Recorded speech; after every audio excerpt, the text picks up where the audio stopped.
नमस्कार भाई लोग, कैसे हैं आप लोग। तो आज के इस वीडियो में एक बार फिर से मैं आपका बहुत ही ज़्यादा स्वागत करता हूं आपके ही अपने चैनल टेक्निकल ट्रेडर में। तो आज के इस वीडियो में हम बात करने वाले हैं यस बैंक के बारे में। देखिए, यस बैंक को लेकर बहुत बड़ा खुलासा यहाँ पर सीईओ प्रशांत कुमार ने किया है। इसके क्वार्टर 3 के नतीजे में जो निगेटिव बातें थी, जैसे कि एनआईआई का डाउन होना, एनआईएम का डाउन होना, अदर इनकम का डाउन होना, ये सारी बातें क्यों हुई है, क्यों इनकम जो है नेट इंटरेस्ट इनकम डाउन हुआ है, इसके बारे में बहुत बड़ा खुलासा किया है खुद प्रशांत कुमार ने। और भी बहुत सारी बातें हैं जो कि आपको ज़रूर जाननी चाहिए। यदि आप इस रिज़ल्ट से बहुत एक्सपेक्ट कर रहे थे और आपको वैसा रिज़ल्ट नहीं लग रहा है, तो आपको आपकी जो सारे डाउट्स हैं इस वीडियो में क्लियर हो जाएंगे। क्यों रिज़ल्ट्स में कुछ जो कमी आपको देखने को मिली है, क्यों ऐसा हुआ है। तो ज़बरदस्त यहाँ पर टारगेट्स भी आपको देखने को मिल सकते हैं, लेकिन सबसे ध्यान से मेरी यह बात सुन ले कि जो मैं आपको टारगेट बताता हूँ 100 को पार करेगा, टारगेट 100, इसका मतलब ये नहीं है कि 1 महीने के अंदर, 2 महीने के अंदर, 3 महीने के अंदर यह टारगेट को अचीव कर लेगा। साल भर कम से कम आपको वेट करना पड़ेगा, साल भर वेट करना पड़ेगा, क्योंकि बैंक जो है वह अपनी परफॉर्मेंस सुधार रही है। अभी भी बहुत काम करना है, लेकिन पहले से जो बैंक है वह काफ़ी अच्छी हो गई है। कैसे मैं आपको ये बातें कह रहा हूँ, इसका पूरा प्रूफ मैं आपको इस वीडियो में देने वाला हूँ। रिक्वेस्ट रहे कि यदि यह वीडियो आप लोग को अच्छी लगे तो लाइक ज़रूर करें, चैनल को सब्सक्राइब करें, बेल आइकन को हिट करें और नोटिफिकेशन पर ज़रूर सेलेक्ट कर ले, ऑल पर ज़रूर सेलेक्ट करें, नहीं तो आपको जो है नोटिफिकेशन नहीं आएंगी। तो चलिए वीडियो को आगे बढ़ाते हैं। तो यहाँ पर आप देख सकते हैं यस बैंक का चार्ट लगा दिया हूँ और इसमें देखिए 1 डे की यह कैंडल है और आज जो यह रेड कैंडल आपको दिख रही है, बताने की ज़रूरत नहीं है कि क्यों दिख रही है। भयंकर तबाही मची हुई है पूरे ओवरऑल ग्लोबल मार्केट से लेकर इंडियन मार्केट तक। लेकिन एक चीज़ यह भी है, मैंने आप लोगों को कल ही बताया था कि इसमें अपर सर्किट नहीं लगेगी। लोगों का तांता लगा हुआ था कि मंडे को अपर सर्किट, मंडे को अपर सर्किट, ये वो फलाना ठिकाना, मतलब दुनिया भर की बातें आप लोगों को आसमान पर चढ़ाया जा रहा था। मैंने कल ही वीडियो डाली थी और आप लोगों को कहा था कि अपर सर्किट नहीं लगनी चाहिए, तेज़ी रहेगी, वह बाद में आपको कम होते हुए नज़र आएगी। अब इसका मतलब यह नहीं है कि यहाँ पर ये मार्केट में गिरावट थी, ग्लोबल मार्केट में काफ़ी प्रेशर था तो उसके कारण हमें यहाँ पर सर्किट लगते हुए नज़र नहीं आई, नहीं तो यहाँ पर सर्किट लग जाती। बिल्कुल गलत बात है, क्योंकि मार्केट जैसे ओपन हुआ उस समय तो गिरावट ज़्यादा नहीं थी, हल्की गिरावट थी, लेकिन आपने देखा होगा 3-3.5% की मामूली सी तेज़ी थी यस बैंक में, जस्ट ओपन होते हुए ही। ठीक है, तो ये चीज़ आप समझ लें कि अपर सर्किट वाला जो क्राइटेरिया है अभी यस बैंक में नहीं दिखेगा, क्योंकि जो इसके रिज़ल्ट्स हैं बहुत दमदार रिज़ल्ट्स नहीं हैं। बहुत दमदार कह रहा हूँ, ठीक है, अच्छे हैं, लेकिन अभी बैंक को बहुत कुछ करना है, अभी बैंक को बहुत अपने आप को सुधारना है, तो उसके लिए समय लगेगा और उसमें आपको वेट करना पड़ेगा। और आप वेट यदि करोगे तब आपको यहाँ पर शानदार टारगेट देखने को मिलेंगे। देखिए, अभी हम समझते हैं इसके एनआईआई नेट इंटरेस्ट इनकम में 31% की गिरावट आई है। प्रॉफिट वगैरह तो अच्छा खासा यहाँ पर हमें देखने को मिल रहा है, 76%, 77% का जंप है, 266 करोड़ के आसपास का प्रॉफिट है। उसको भी यहाँ पर कुछ लोगों का कहना है कि प्रोविजंस बहुत कम कर दिए गए हैं, 82% डाउन कर दिए गए हैं, जिसके कारण कि प्रॉफिट में इतना शानदार हमें जंप देखने को मिल रहा है।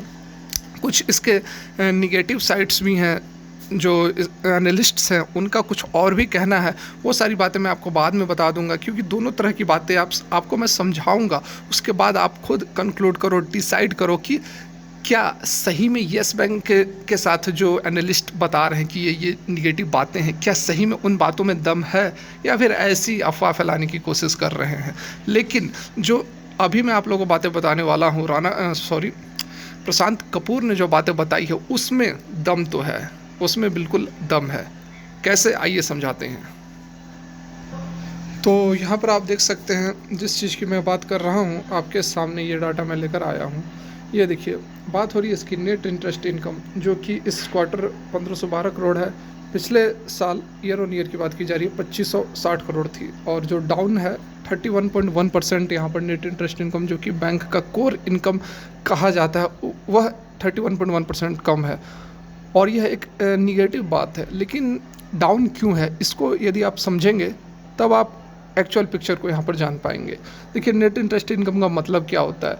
नेट इंटरेस्ट इनकम मतलब कि हम जो पैसे बैंक में डालते हैं उसके बदले जो हमें इंटरेस्ट मिलता है, उसका डिफरेंस और बैंक जो लोन देती है दूसरों को उस पे जो इंटरेस्ट लेती है उसका डिफरेंस, इन दोनों का जो डिफरेंस होता है इसको नेट इंटरेस्ट इनकम कहते हैं। पिछले साल क्या हुआ था, जो कोविड वगैरह का कंडीशन था जिसके कारण सुप्रीम कोर्ट ने कह दिया था कि मोरेटोरियम लगाने के लिए कहा था, 3 महीने से एक्सटेंड कर दिया था और कहा था कि ये जो अमाउंट है उसको आप एनपीए में कन्वर्ट नहीं करेंगे। फ़िलहाल मोरेटोरियम एक्सटेंड कर दिया गया था, जिसके कारण क्या हुआ था कि जो पिछला क्वार्टर था दिसंबर 2020, उस समय क्या हुआ था कि जो पैसे 3 महीना से ज़्यादा हो गए थे वो एनपीए में कन्वर्ट नहीं हुए थे और उस पर इंटरेस्ट लिया जा रहा था। बैंक जो है वह पैसे तो वह एनपीए में कन्वर्ट हो जाता, लेकिन सुप्रीम कोर्ट के ऑर्डर के अकॉर्डिंग उन पैसों पर इंटरेस्ट ले रही थी बैंक, जिसके कारण कि उसका एनआईआई बढ़ गया था। बात को समझ रहे हैं? वही कारण था कि यहाँ पर 2560 करोड़ का जो नेट इंटरेस्ट इनकम है वह जनरेट हुआ था। और अगले ही मंथ जब सुप्रीम कोर्ट ने कह दिया कि अब आप इसको एनपीए में कन्वर्ट कर सकते हैं, तो उसके बाद क्या हुआ कि पूरा का पूरा जो पैसा था वह स्लिपेज में चला गया, 12,000 करोड़ का स्लिपेज हो गया। समझे? यही कारण था कि नेट इंटरेस्ट इनकम पिछले ईयर दिसंबर क्वार्टर में इतना ज़्यादा था और इस बार यह 1512 करोड़ रह गया। इसमें बैंक की वैसी कोई फॉल्ट नहीं है, बैंक का परफॉर्मेंस ख़राब नहीं है, बैंक का एनआईआई ख़राब नहीं है, यदि आप रियलिटी को समझने की कोशिश करोगे तब। उसके बाद देखिए जो दूसरा यहाँ पर हमें निगेटिव पॉइंट दिख रहा है क्वार्टर 3 के नतीजे में, नॉन इंटरेस्ट इनकम, इसमें भी 32.5% का डाउनफॉल है ईयर ऑन ईयर के बेसिस पर। देख सकते हैं इस बार 734 करोड़ है और पिछले बार 1087 करोड़ है। तो इस पे प्रशांत कुमार ने कहा कि पिछले बार हमें ट्रेजरी इनकम हुआ था 450 करोड़ के आसपास, और अगर आप उस इनकम को हटा दें तो यहाँ पर ग्रोथ ही हुआ है, नेट इंटरेस्ट इनकम में डाउनफॉल नहीं है। यहाँ पर आप देख सकते हैं दोनों बातें जो मैंने आप लोगों को बताई। देखिए सुप्रीम कोर्ट के ऑर्डर के अनुसार जो एनपीए पुल था उसको क्वार्टर 4 में रिकॉग्नाइज किया गया, जिसके कारण कि क्वार्टर 3 तक उस पर इंटरेस्ट कैलकुलेट किया जा रहा था। उसके बाद देखिए क्वार्टर 4 में 12,000 करोड़ के स्लिपेज हो गए। वही बातें बताई गई हैं जो मैंने आप लोगों को बताया है, और खुद यहाँ पर प्रशांत कुमार ने ये बातें बताई है। उसके साथ में ये देखिए टोटल अदर इनकम, जिसको कि नॉन इंटरेस्ट इनकम भी कहते हैं, उसमें देखिए 450 करोड़ रुपए का जो है ट्रेजरी गेन हुआ था, जिसके कारण कि पिछले साल आपको 1,000 से ऊपर का नॉन इंटरेस्ट इनकम दिख रहा था और इस बार 700 करोड़ के आसपास का नॉन इंटरेस्ट इनकम दिख रहा था। तो ये दोनों बातें आपको क्रिस्टल क्लियर हो गई होंगी। और देखिए सबसे बड़ी बात यहाँ पर जो बात प्रशांत कुमार ने बताई है कि जो स्लिपेज थी इस बार 50% से कम हो गई है। बिल्कुल यहाँ पर आप देख सकते हैं, देखिए ये देखिए, we have been able to make good recoveries both in term of cash recovery as well as graduation, and the best part is that slippage has been come down 50%। इस बार देखिए केवल 900 करोड़ का स्लिपेज रहा है एज़ कम्पेयर टू 1800 करोड़ जो कि पिछले quarter में था।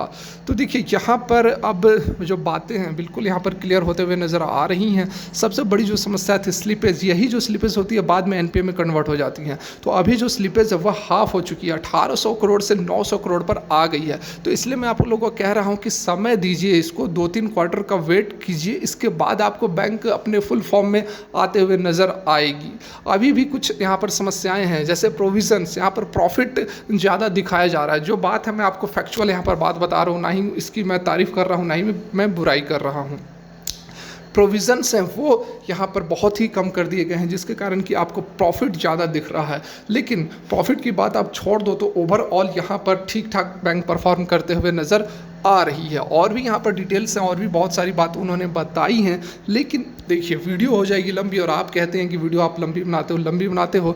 तो जो मेन मुद्दा था मैंने आप लोग को समझाने की कोशिश की। अभी अभी और कुछ पॉइंट्स हैं यस बैंक को लेकर, जैसे कि यहाँ पर प्रोविजंस कम क्यों रखे गए हैं, है ना, प्रोविजंस कम क्यों रखे गए हैं, और कुछ टारगेट्स ऐसे निकल कर आ रहे हैं जो कि आपका सिर घुमा देगा। तो उस पर भी मैं वीडियो अपडेट कर दूंगा, क्योंकि दोनों तरह की बातें आपको जाननी है, अच्छी बातें और निगेटिव बातें। निगेटिव बातों को आपको सुनना है, समझना है क्योंकि हम मैं नहीं कह रहा हूँ, एनालिस्ट्स कह रहे हैं, और एक दो नहीं, तीन तीन चार चार एनालिस्ट्स जो हैं वो क्या राय दे रहे हैं Q3 के रिजल्ट्स के बाद, क्या आपको होल्ड करना चाहिए, बाई करना चाहिए, किस तरह का परफॉर्मेंस अब रहेगा। तो वो जो कुछ निगेटिव बातें आप इसे कह सकते हैं उनको भी तो एनालाइज करना हमारा काम है ना, कि केवल मैं बोलूँ भाई upper circuit upper circuit upper circuit, बस आप उसी में खुश हैं। आपको क्या चाहिए, आपको चाहिए क्वालिटी एनालिसिस होनी चाहिए, दोनों तरफ की बातें आपको समझना काफ़ी ज़रूरी है। उसके बाद हम और आप मिलकर एनालाइज करेंगे कि येस बैंक कहाँ स्टैंड कर रहा है, क्या यह मल्टी बैगर बनेगा या फिर 10 रुपये पर ही अगले 5 साल तक बना रहेगा। तो लगता है ज्ञान ज़्यादा दे दिया। फिलहाल के लिए वीडियो यहीं तक देखने के लिए बहुत बहुत धन्यवाद।